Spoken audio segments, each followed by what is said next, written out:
Imaginez-vous dans l'Allemagne des années 1930, un pays en pleine transformation, où l'idéologie nazie se répand comme un poison dans les veines de la société. Au cœur de cette manipulation se trouve une cible de choix, les jeunes.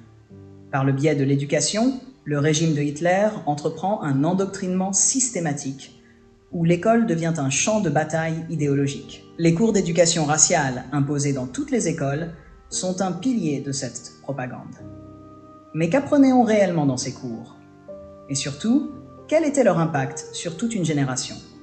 L'imposition des cours d'éducation raciale, un outil de domination idéologique.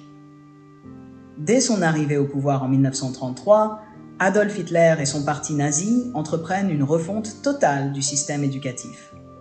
C'est alors que les cours d'éducation raciale, ou Rassenkunde, sont introduits et intégrés à l'ensemble des matières, sous l'égide du ministère de l'Éducation dirigé par Bernhard Rust. Ces cours ne sont pas seulement un module additionnel, ils sont au cœur du programme scolaire et se trouvent être des outils de propagande destinés à ancrer les théories racistes nazies dans l'esprit des jeunes dès leur plus jeune âge. Ces cours ne s'adressaient pas seulement aux adolescents, mais bien à tous les niveaux de l'éducation, dès l'école primaire. Les enseignants eux-mêmes étaient formés à cette nouvelle doctrine, souvent à travers des séminaires obligatoires. Le but était simple. Chaque professeur devait devenir un agent du régime, inculquant aux élèves la supériorité raciale aryenne et la dangerosité des autres races, en particulier les juifs. Un contenu pernicieux entre pseudosciences et pure idéologie. Les cours de Rassenkunde étaient fondés sur des bases soi-disant scientifiques, mais en réalité, il s'agissait de théories totalement infondées et profondément racistes. Le régime nazi s'appuyait sur des disciplines comme l'anthropologie, la génétique et l'eugénisme, des sciences qui avaient pourtant été déformées et instrumentalisées.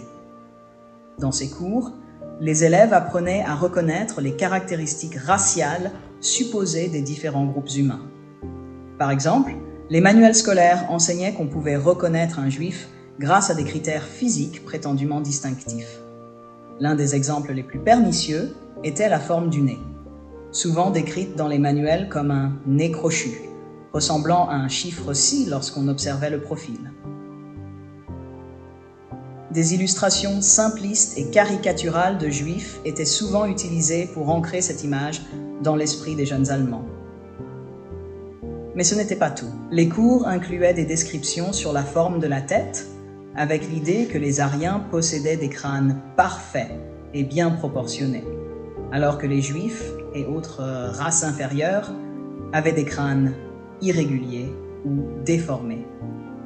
Les élèves devaient également étudier la couleur des yeux et des cheveux, où les Aryens étaient décrits comme ayant des cheveux blonds et des yeux bleus, des traits censés symboliser la pureté et la force. Les théories raciales nazies allaient jusqu'à affirmer que les mains et les doigts des Juifs étaient souvent courbés, symbole selon eux de leur caractère malhonnête et manipulateur. Les élèves devaient observer des photographies et des schémas pour apprendre à détecter ces caractéristiques prétendument physiologiques. Un autre exemple frappant est celui des cours où les enfants étaient encouragés à reconnaître un Juif à son sourire, avec l'idée que les Juifs étaient incapables d'afficher un sourire sincère. L'impact psychologique et moral, une génération sacrifiée. Ces leçons, répétées année après année, ont eu un impact profond et durable sur toute une génération. Les jeunes Allemands grandissaient en croyant dur comme fer à la supériorité de leur race, ce qui nourrissait un sentiment d'orgueil nationaliste, mais aussi de mépris et de haine envers les autres peuples. L'un des aspects les plus tragiques de cet endoctrinement était qu'il préparait les jeunes à accepter, voire à participer aux crimes de masse qui allaient suivre. Des enfants qui, quelques années plus tôt, apprenaient à identifier les caractéristiques raciales inférieures des Juifs, devenaient des adultes capables de justifier et de participer à la Shoah. La déshumanisation enseignée en classe trouvait son écho dans les chambres à gaz des camps de concentration. Des bases scientifiques totalement discréditées. Les théories raciales nazies prétendaient s'appuyer sur la science, mais elles étaient en réalité rejetées par la majorité des scientifiques de l'époque. Pourtant, le régime nazi parvint à trouver quelques partisans dans le milieu universitaire, qui participèrent à la diffusion de cette idéologie toxique. Des chercheurs en anthropologie raciale, comme Hans F. Günther, ont contribué à donner une apparence de légitimité à des idées totalement fausses. Ces théories reposaient en grande partie sur l'eugénisme, un mouvement pseudo-scientifique qui cherchait à améliorer la qualité génétique de l'humanité en éliminant les individus jugés inférieurs. Après la guerre, la majorité des scientifiques ayant soutenu ces idées ont été discrédités, et leurs travaux sont aujourd'hui considérés comme des exemples de pseudosciences utilisées à des fins politiques. Conclusion. Les cicatrices d'une éducation pervertie. Les cours d'éducation raciale imposés par les nazis ont laissé des cicatrices profondes dans l'histoire allemande et européenne. Ils ont transformé l'école, un lieu d'apprentissage et de développement, en un outil de haine et de division. Des millions de jeunes Allemands ont grandi dans un climat d'intolérance, de préjugés et de violence, influencés par des leçons qui ne cherchaient qu'à servir l'idéologie d'un régime criminel.